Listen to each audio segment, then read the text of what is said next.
The expectations surrounding Caitlin Clark's second WNBA season were enormous. Fans expected faster basketball, bigger performances, and another step toward superstardom. Instead, many recent games have sparked a different conversation. Rather than celebrating highlights, people are debating Indiana's offensive system, coaching decisions, and whether the team is maximizing one of basketball's most exciting young players. Following a frustrating loss, Clark addressed reporters with her usual honesty. She acknowledged that the team could have played with more pace and accepted responsibility for not pushing the tempo often enough. At the same time, she emphasized that the players were trying to execute the coaching staff's game plan. Her comments immediately fueled debate among fans, with many wondering whether the current offensive system truly matches the strengths of the roster. For years, Caitlin Clark has been at her best when the game is played at high speed. Her ability to launch deep three-pointers, create fast break opportunities, and find teammates with incredible passing vision makes her one of the most dynamic guards in basketball.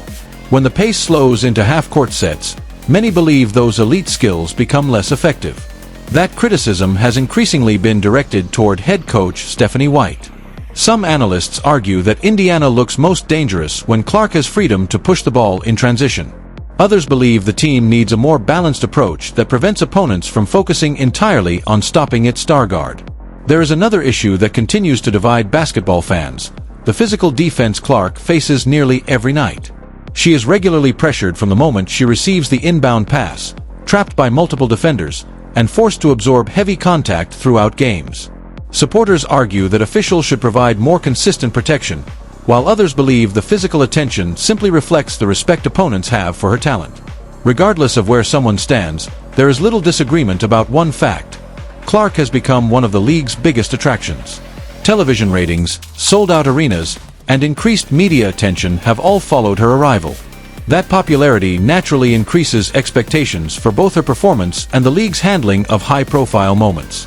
The Fever also face basketball challenges beyond officiating. Turnovers, inconsistent shooting, defensive lapses, and injuries have all contributed to difficult stretches during the season. Even the most talented player cannot overcome every weakness alone. Successful teams rely on chemistry, trust, and a system that allows every player to contribute. Many basketball observers have suggested tactical adjustments. Some believe Clark should spend more time moving without the ball to create open shooting opportunities.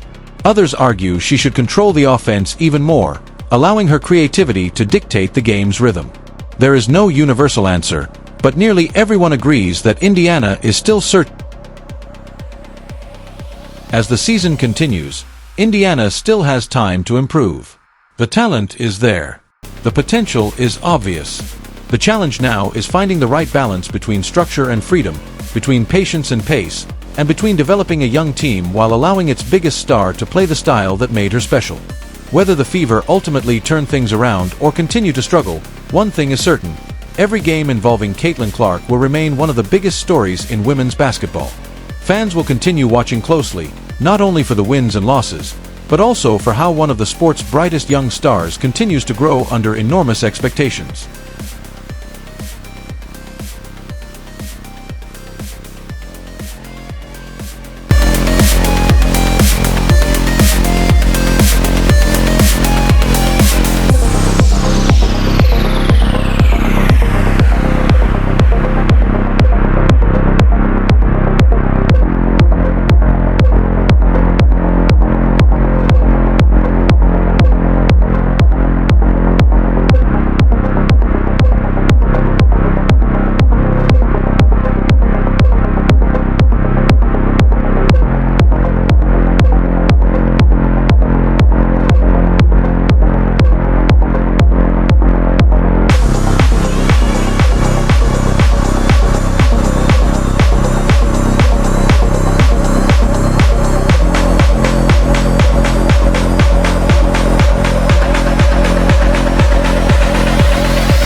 For its identity.